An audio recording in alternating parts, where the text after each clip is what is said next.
amet alustab teie suhtes väärteomenetlust siis ebaseadusliku jäävähi püügi alusel. Sarapikku pean tagasi jälle. Tulete ees või? Tuleme, ja. Just.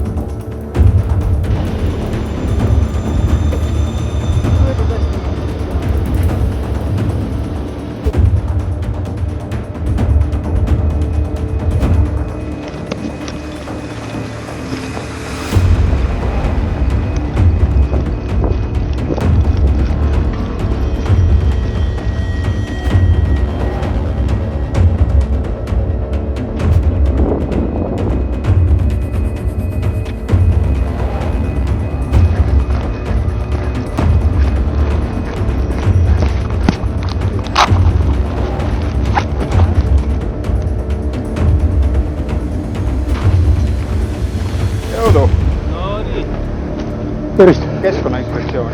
No nii. Millega tegelete? Nime joome. Kohas, kus see pissib noormes pikalipuhkus oli juhuslikult mõrd sees. Samamoodi kanases kõhkiga. Reaalselt paned sellist mõrda esimest korda elus. Tundi. Hulgast nad nägid, kuidas teie seltskonnast visati sisse siia see mõrd. Võeti välja ja kuidas see koer viidi sinna põõsa alla. Mul on 3 tunnistajat juba hetkeseisukohal. Alustasite jutuga, et ärge keegi vette minge, muidu ehmatate vähid ära. Pole mõtet vaielda, issand jumal. Võtame karistuse ja... Ei no mis kurdi fucking see mõrd ei ole meie oma ju. Kuuled, mis me siin ikka hakkame, kui siin on kõik tunnistajad, siis pole ju...